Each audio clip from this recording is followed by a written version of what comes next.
perfectly balanced, as all things should be.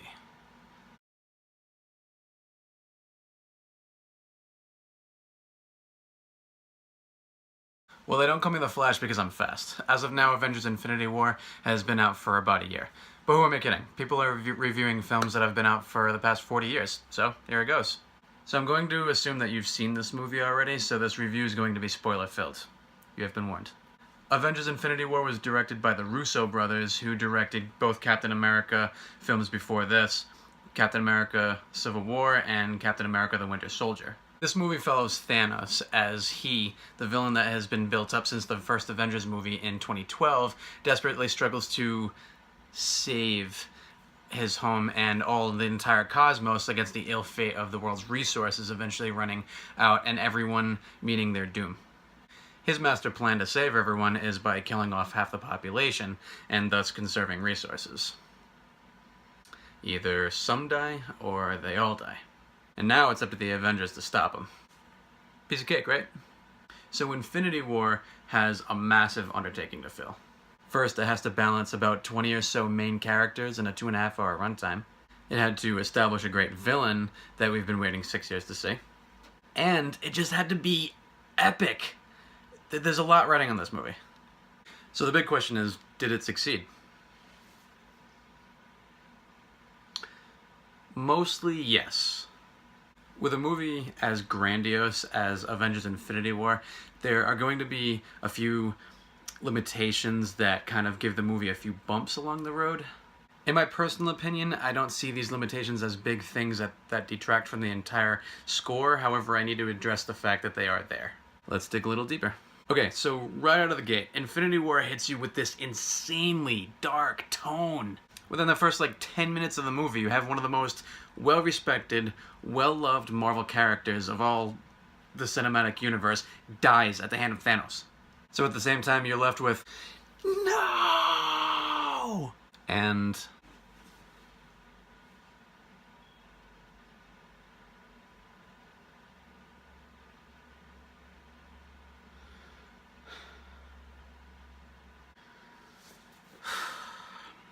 okay.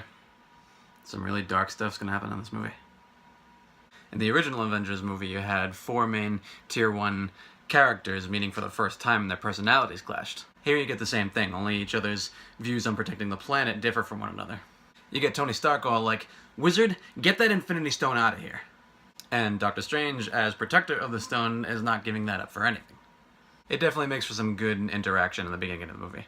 Although this movie is dark, it still has the trademark Marvel humor that we've all come to know and expect. But it is balanced, and I don't feel like it detracts from the movie kind of like Thor Ragnarok did.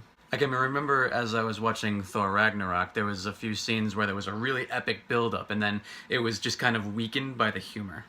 Regardless, Thor Ragnarok was still one of the best Marvel movies to date. Also, I have to say that the CGI in this movie is on point. Great job to the animators here for making Thanos look very realistic. I would say this is probably the best CGI in a movie since probably Gollum in The Lord of the Rings. And speaking of Thanos, thank you Marvel, we finally have a great villain. The MCU is just not known for their villains. Well, Avengers Infinity War, you've changed that. Thanos has a cause. He really believes himself to be savior of the universe. And not to mention, you love to hate him. Not only did you kill Loki, but Loki was actually trying to do good for once. I'd say he's in the same category as Dolores Umbridge from Harry Potter, Negan from Walking Dead, and Ben Linus from Lost. Another very unique thing about this movie is that the Avengers lost. They lost. They failed. Nearly everyone dies in the movie, or vanishes, and Thanos got exactly what he wanted. But not without cost. Did anyone else start tearing up when Peter started to feel very sick and say, "Mr. Stark, I don't feel so good"? At that point, I was just so confused as to what was going on. I'd forgotten that everyone nearly has a movie coming up. You got Spider-Man Homecoming, you probably got another Black Panther movie, and I honestly forgot that was happening, and I was completely focused in the moment. So the point of this is that the Avengers actually have something to avenge. So I'm a bit of a soundtrack nerd. I love John Williams, James Newton Howard, Hans Zimmer. Soundtrack music has become my favorite style of music. All throughout college, movie and film scores carried me through a lot of study time, so thank you guys. And I love that Alan Silvestri returned for this film. I don't particularly like inconsistencies with film scores. It's kind of like how you have with Star Wars. J.J. Abrams directs the 7th and the 9th films of the trilogy, and you have Rian Johnson directing the 8th films. It's just kind of inconsistent. So here you have Alan Silvestri doing the first movie and the third movie. The original Avengers, to me, is one of the most iconic film scores of all time. Brian Tyler and Danny Elfman did a very good job with Age of Ultron. However, I don't feel that their score for Age of Ultron was as iconic as the first Avengers movie was. So I'm glad to see Alan returning here. As I said earlier, with a film this massive, it's going to be stuffed. Ugh. Unfortunately, Captain America has very little to do here, and that's kind of a bummer. Although, his beard does kind of make up for the fact that he doesn't have much screen time. Really wish he would have kept that for Endgame. Despite his very low film time in the movie, every second with Captain America counts. My favorite part of his is when he's making a last-ditch effort to defend Vision from Thanos, and he's just giving it all he's got. Okay, and what is the deal with Star-Lord in this movie? I mean, why did they have to make him the fall guy? He couldn't have just waited until after the gauntlet was off Thanos and then start punching him? Out of every character in the Marvel Universe, I felt like I related to Star-Lord the most. If you ever catch me in day-to-day life, whether it's at work or whether it's anywhere in general, I'm always either dancing or just making a complete goofball out of myself. I can remember watching the first Guardians of the Galaxy movie, and that opening scene where Star-Lord's dancing around, my sister says, "Hey Josh, I didn't know they cast you in this movie." I just feel like the writing was a little weak for him. So the reality of everything is that we have Spider-Man Homecoming, and we have Guardians 3, several other movies in the Marvel Universe coming. This is more for after you watch the film, you realize, like, okay, everyone's dead, but they have more movies coming out, so do they take place before Infinity War? Where do they take place? I guess that's just kind of the meta aspect of the film. Anyway, one of the key themes of this movie was overpopulation. Essentially, the reason we have a villain here is that he believes with all of his heart that the world is overpopulated and that the resources are so few that we can't go on living the way we are. The way of life that we see it in Infinity War is that it's just not going to sustain everyone.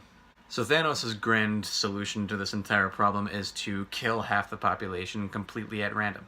This brings us to the real world. So probably a good deal of you who are watching are probably going to say yes, the world is definitely overpopulated. And then there's probably another good portion of you who think that the world is not overpopulated and what the heck are we worried about? And then there's probably some of you who just don't give a crap. So my question to you is, what do you think? Are we overpopulated? Are we not? How do you measure that? Currently in 2019 we have 7.7 billion people on the planet. Is there a cutoff point? How can we conserve our resources better? All these are questions to discuss in the comment section below. Personally, I would make the argument that we should be having children and that we should be making the best use of our resources that we have here on Earth. What are your thoughts? Please let me know in the comment section below. Please keep the conversation constructive. Please make it your goal to educate people in the comment section below. Please do not tear down anyone's opinion because they disagree with you. Sharing links to good scientific articles would be a start. Overall, despite its inherent flaws in this movie, and they are noteworthy, I don't think they overly detract from the score I'm going to give this movie. I will say that Avengers Infinity War is absolutely essential. If you haven't watched Infinity War by now, what are you doing with your life? This movie is on Netflix, it's out on Blu-ray. Quite frankly, there's just no excuse for you not to watch this movie. It is on Netflix for the time being, but we all know that Disney Plus is coming, so just like all the Marvel series that just got canceled, they're probably moving over to that subscription service, so either buy yourself one of those, or buy it on Blu-ray, buy it on 4K. Whatever device you own, this movie is worth watching over and over and over. Can't wait to see where Captain Marvel and Avengers Endgame take us in the Marvel Cinematic Universe. Also a topic for discussion is, who do you think is going to live or die throughout these next couple of movies? If you'd like this review, make sure you hit the like button below, subscribe, and ring the bell for notifications, and I will see you in a flash.